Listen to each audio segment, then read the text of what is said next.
এখন সে আমাকে বলতেছে কি যে আমি তার মুখোশ খুলে দিছি, এখন বলে আমি নাকি তাদের কাছে 2 রাত ছিলাম। কালকে আপনারা দেখেছেন যে আমি একটি সংবাদ সম্মেলন ডেকেছিলাম, তো সেখানে হিরো আলম রীতিমতোই তার একটি মেয়ে আছে যে লাভলি, একটি কলঘাট, ওই কলঘাটকে নিয়ে এসে এবং কিছু পোলাপাইন ভাড়া করে নিয়ে এসে এবং তার সাথে কিছু শাস্ত্রা মেয়েদের নিয়ে এসে আমার সংবাদ সম্মেলনে বাধা দিল।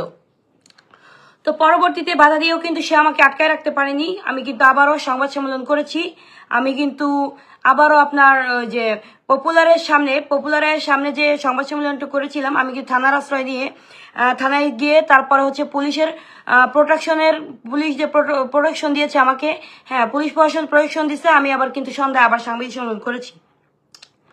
তো এখন আপনাদেরকে একটা কথা বলতে চাই যে সে আমাকে বলেছিল তার যে কাজটা আমি করেছি, মানে কি সে আমাকে যে গিভ অ্যান্ড টেকের বিষয়টা বলেছিল, তো সেটা যখন আমি ফ্ল্যাশ করলাম তখন বললো কি না না না না না আমি তো এগুলো বলি নাই। কিন্তু এখন বর্তমানে সে আবার কি করলো, হিরো আলমকে লুচ্চকে জুতোর বাড়ি দিলেন না কেন? আসলে জুতোর বাড়ি দিতে পারতাম, কিন্তু আমার আসলে আপু শিক্ষাগত যোগ্যতায় বাধা দেয়, বুঝছেন? আমি আসলে এগুলো পারছি না, মানে পারি নাই, তাই ওরা জুতো দিয়ে 2টা বাড়ি দেওয়া উচিত ছিল। তো এখন ইতিমধ্যে আমার সাথে আরো প্রমাণ চলে এসেছে। আমি আসলে চাচ্ছি এটা মামলার দিকে চলে যাব। অবশ্য আমি তো অলরেডি তার নামে লিখিত সব করে দেওয়া। তো দেন হচ্ছে উনি আমাকে বলতেছে ওনার কাছে নাকি আমি 2 রাত থেকে আসছিলাম।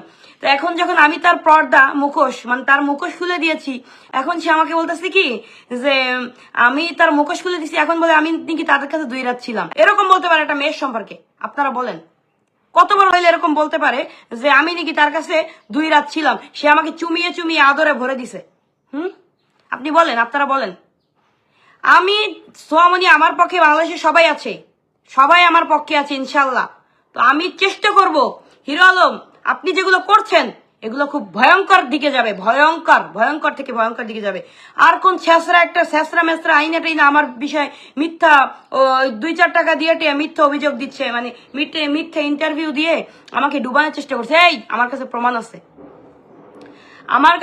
আছে, আপনারা সবাই লাইভটি বেশি বেশি করে শেয়ার করে দেন।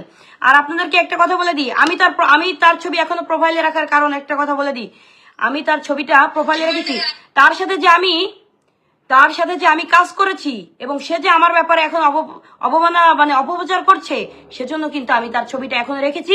আমি দেন তার সাথে যদি সবকিছু আমার ক্লিয়ার হয়ে যায়, তার আমি যদি সবকিছু বিচার পেয়ে যাই, আমি আইন প্রশাসনকে দৃষ্টি আকর্ষণ করছি এগুলো বন্ধ করান। এগুলো সে যে কাজগুলো করতেছে, সে এখন আবার আমার কথা বলতেছে। কতটা চরিত্রহীন হইলে এই কথা বলতে পারে যে কি যে আমার কাছে 2 রাত ছিল? এই যে আপনারা দেখতেই পাচ্ছেন যে সে কতটা খারাপ হলে আমার নামে মিথ্যা এতটা বাজে মন্তব্য করতে পারে, যে তার নিজের চরিত্র প্রমাণ কিন্তু হিরো আলম নিজেই দিয়ে দিল। এই দেখেন আপনারা শুনুন।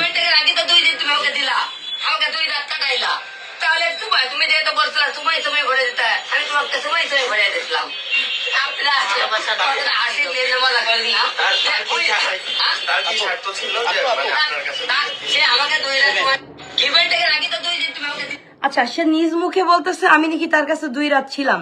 তো একটা কথা বলি আপনাদেরকে, সে নিজ মুখে কতটা খারাপ হইলে একটা মানুষ এগুলো বলতে পারে? তার চরিত্রটা সে নিজেই তুলে ধরতেছে। ভাই আমি তো এতদিন ছোট ছোট বিষয়গুলো নিয়ে তুলে ধরছিলাম, এখন যে সে কত বড় বিষয় নিয়ে তুলে ধরলো, আপনারা কি দেখছেন যে সে কত বড় বিষয় নিয়ে তুলে ধরলো? সে বলতেছে এখন নাকি তার কাছে আমি 2 রাত ছিলাম। বলেন, মানে আমার যুক্তিতে ধরে না যে তার মাথায় আদৌ ঘিলু আছে কিনা, আমার মনে হয় না। আর তার কাছে একটা রেন্ডি বসে আছে, ওই যে লাভলি নামে একটা রেন্ডি প্রস্টিটিউট মহিলা, প্রস্টিটিউটটাকে হচ্ছে মাথার মধ্যে ঢুকায় যে তুমি এগুলো বলো ওগুলো বলো। ওই প্রস্টিটিউটের কথা মতো সে আরো অনেক কিছু আমাদের সম্পর্কে বলতেছে। তো সমস্যা নেই, আমি একটি কথা বলতে চাই, সে নিজ মুখে যখন স্বীকার করলো যে সে আমার কাছে 2 রাত ছিল, তার প্রমাণ দিতে হবে। আর দ্বিতীয় কথা বলছি, তার এটা জবাব দিতে হবে। আমি এবার আর থেমে থাকবো না। আমি আবার সাংবাদিক সম্মেলন ডাকবো। আমি এবার হচ্ছে থানায় আমি তার নামে মামলা দিব। মামলা দিয়ে দেন হচ্ছে সে যে আমার নামে বললো যে আমি তার কাছে 2 রাত ছিলাম, তো এটার প্রমাণ তার দিতে হবে। আর এটা মামলার জন্য তার নামে আমি এখন মানহানি প্লাস হচ্ছে যৌন হয়রানির মামলা করতে পারবো, কারণ সে আমাকে রীতিমতো আমার সম্মান নিয়ে খেলছে, রীতিমতো। আমি তো তাকে শুধু অডিও ক্লিপ বাস করছিলাম, এখন তো সে বলতেছে কি তার কাছে 2 রাত ছিলাম। তাহলে এই হিরো আলম, তোমাকে বলছি তুমি ভিডিও ক্লিপ দাও আমার, আমি তো তোমার কাছে ছিলাম, সেই 2 রাতের ভিডিও ক্লিপ দাও, দাও দাও আমাকে দাও, 2 রাতের ভিডিও ক্লিপ দাও তুমি। আর একটা কথা বলবো, কিছু বলার নাই, কিছু কি আপনারা দেখছেন, আজকে আমি বলছি, আর ওর সাথে যে কয়টা মেয়ে বসে আছে কিছুদিন পর তাদের মুখেও শুনতে পারবেন যে তারা কি বলতেছে ওর নামে। হ্যাঁ, ও আসলে সময়ের অপেক্ষা মাত্র। হ্যাঁ, time and time wait for none. হ্যাঁ, তো কথা হচ্ছে কি, সময় বলে দিবে সবকিছু, তুমি যা করতেছো সময় তোমাকে বলে দিবে।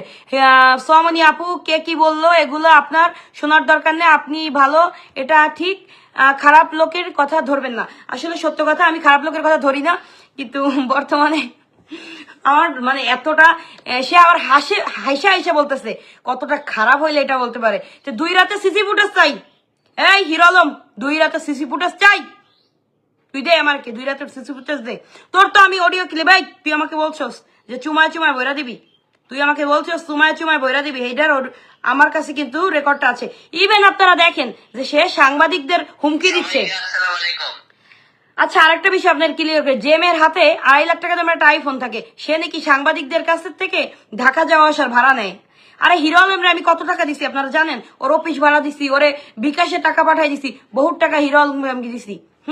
হিরো আলম এখন বলতেছে আমাকে নাকি মানুষ টাকা পাঠায় দেয়, সেই টাকা দিয়ে মনে আমি ঢাকা যাই। তা শোনেন, এই যে সাংবাদিক গ্রুপে সে কি দিচ্ছে, সাংবাদিকদের সে মানে কি রীতিমতো শাসাইতেছে।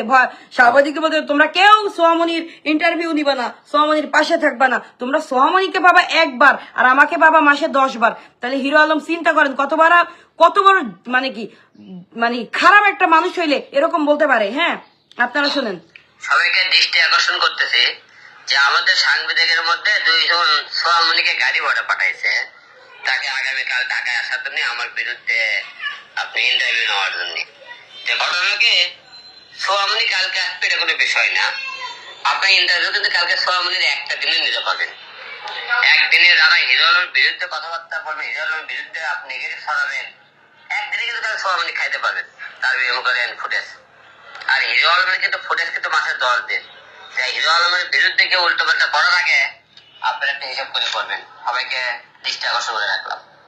সবাইকে আসসালামু আলাইকুম। তাহলে বোঝেন সে সাংবাদিকদের পর্যন্ত হুমকি দেয়, সে কত বড় খারাপ। তাহলে চিন্তা করেন, সে সাংবাদিকরা বলে তোমরা কেউ সোহামনির ইন্টারভিউ নিতে যাবা না। কেন এত ভয় কেন হিরো আলম? এই আপনারা তো ভয় কেন? মানে সোহামনির ইন্টারভিউ নিতে গেলে কি আপনার গোপন তথ্য ফাঁস হবে? আর কালকে যখন আমি সাংবাদিক সম্মেলনটা করলাম তখন সে যে হামলা চালাইলো, কেন চালাইছে জানেন?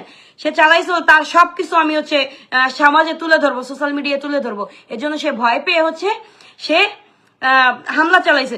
তুমি হামলা চালাই কি করছো? তুমি কি আমাকে মানে কি বাধা দিয়ে কি আটকাতে পারছো? আমি তো পুলিশ প্রশাসনের কাছে গিয়েছিলাম, আমি ওখানে যে অভিযোগ করেছি, আমি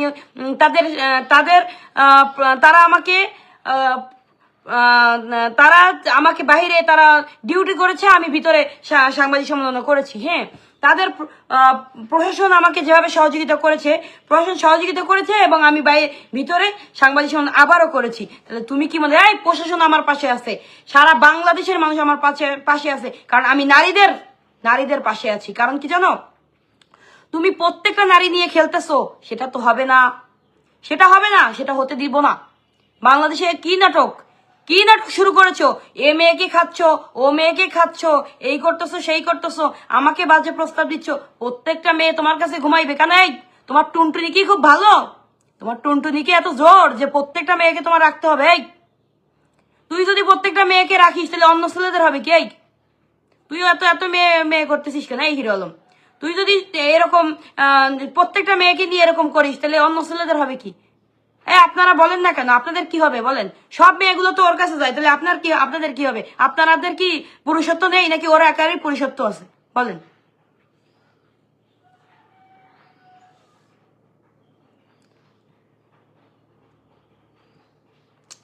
তো একটা কথা আমি বলি, সাদিয়া রহমান লিখেছেন রাইট। এখন একটা কথা বলি, ও যে শুরু করছে ভাই, বাংলাদেশের কিন্তু মাইয়া একটাও থাকবো না, সব খাইয়ে দিতে চাইতেছে। হিরো আলম এখন বর্তমানে যা করতেছে, বাংলাদেশের মেয়ে একটাও থাকবে না, সবও খেয়ে দিবে, ও তাই চাচ্ছে। তো একটা কথা কি, তুই খেয়ে দিবি কিভাবে? এই তুই খেয়ে দিবি কি করে? তোর প্রত্যেকটা নারী এখন আমি দাঁড়াইছি না, আমার দেখা দেখি দেখ তুই যাদেরকে এরকম খারাপ প্রস্তাব দিয়েছিস অনেক নারী দাঁড়াবে, অনেক নারী। তো হ্যাঁ, ও বলতেছে কি যে আমি নাকি শারীরিক মেলামেশার পরে কি করে অভিযোগ করে যে গিভ অ্যান্ড টেকের। এই তুই তাহলে তোর সাথে শারীরিক সম্পর্ক করেছিস, সেই সিসি ক্যামেরার ফুটেজ দে, দে সিসি ক্যামেরার ফুটেজ দে। ওকে ফাইন, সমস্যা নেই। আমি যদি করে থাকি তাহলে সিসি ক্যামেরার ফুটেজ দে।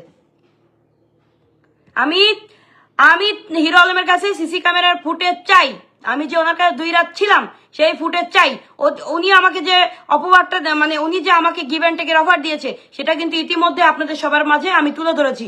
এখন উনি যে আমাকে অপবাদটা দিল যে আমি ওনার কাছে 2 রাত ছিলাম, সেই 2 রাতের সিসি ফুটেজ চাই। হিরো আলম, আমি যে ওখানে ছিলাম সিসি ফুটেজ দাও।